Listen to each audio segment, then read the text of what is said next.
Hey everybody, welcome. Alright, so as you may have read from the title of this video, this is my official Vinyl Me Please review. Essentially it's a year in the making. I didn't intend it to be that way, but you know, time flies. I mean, I can't believe it's been a year. And it almost didn't even happen, which is crazy. Because when I signed up originally, I wanted J Dilla's Donuts. It was reissued, deluxe reissue, and I missed out on it because I signed up late, and I ended up getting the following month's record, which was Menomeno's Friend and Foe. That initially scared the hell out of me. I had no idea who Menomeno was, and I wasn't really able to justify spending that much money on Menomeno.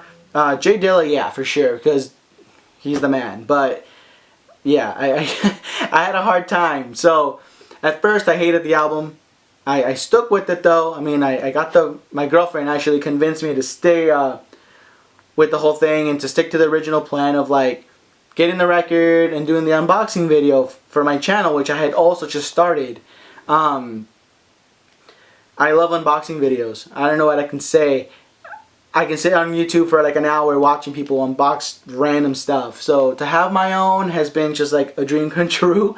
Anyways, so I didn't like the album, and I don't know, after some time, after listening to it, I started to learn a little bit about myself and kind of how I felt about music, which is now, you know, after a year, they're just insane that I can reflect back and see this, and I've gone a long way, alright?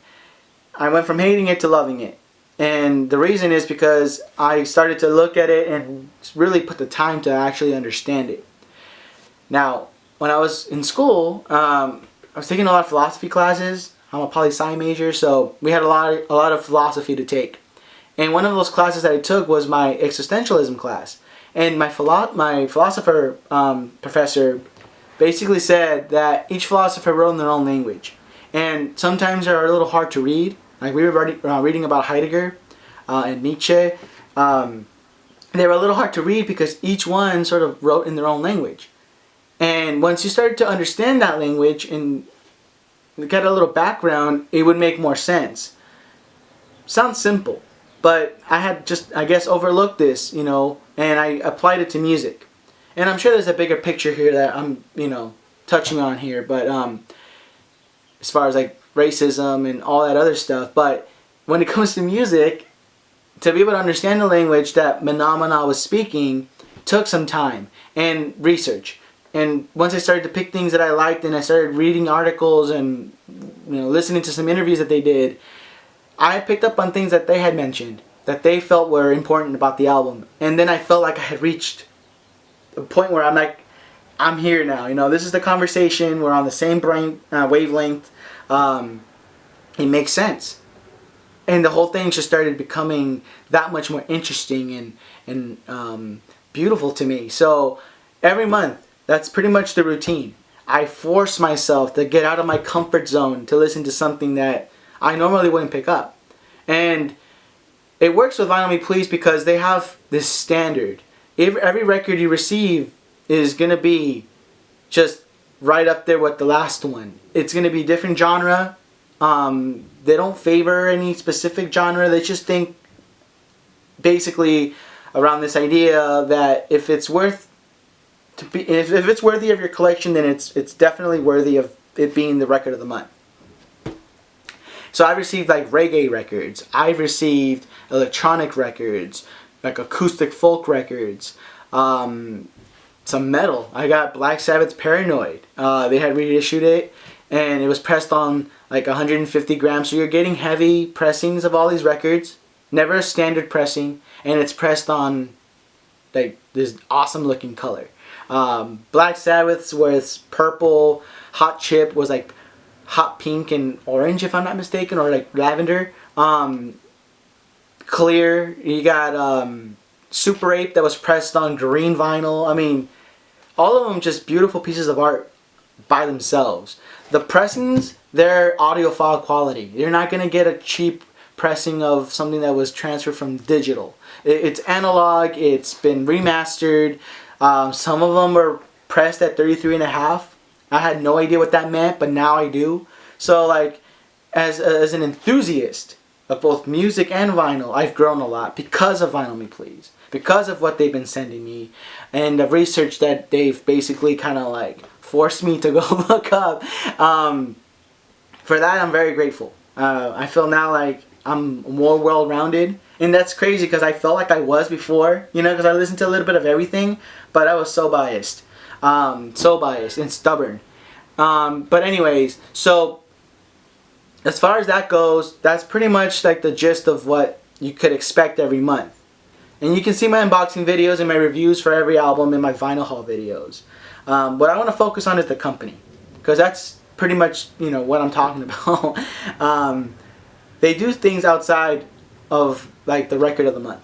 Like, for example, the Referral Program, which is a great idea. Before you signed up using a link that I would send you, you get a free record and I'd get one. So I would get a ton of free records, right? And people would get free records. They changed it to a $10 credit, which now you can use towards a record in the member store or your monthly subscription fee. So you have a choice to pick around to see where you want that money and maybe buy a different record or whatever. I just heard that, excuse me, and I just heard that they released, they just started a new program called The Swap, where I don't know the full details, but you basically get to switch out the record of the month for something in the store if you're not digging the record of the month. Which is cool too. Now you can like just take it anywhere you like. So on that end, I thought that was really awesome.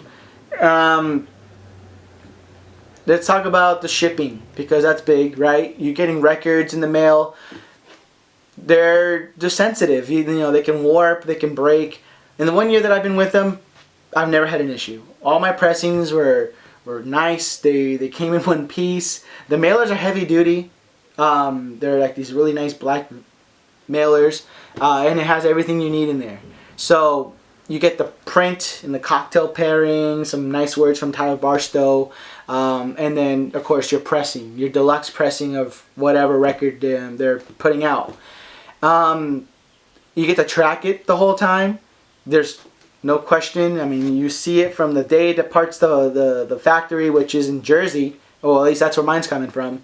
And then you get to follow it. So I'm always checking. Of course, I'm always trying to see where it is because I'm waiting for it to get there so I can listen to it. It's like Christmas every month. Essentially, that's what it's been like for the last year. And yeah, I mean, so there's like full transparency with that. You get charged every month, the same time, the second of the month, and then like a week later your record ships. So it's like clockwork. And then like a week after that, they announce the next record of the month. So you have time to like figure out whether or not you want to commit to that record. You can always cancel at any time. They have the best customer service. Now, that's a big plus to me. Just solid. You reach out to them, they get back to you within an hour, or if they're busy, you know, by a day. Like you'll have a response by the end of the day. And they have the problem solved. They don't have to they don't ask for a whole lot. As long as they have the email that you signed up with in your account, they can figure it out. And I've seen other people just like go on Twitter just to thank them for the great customer service. I have not seen that with anybody else.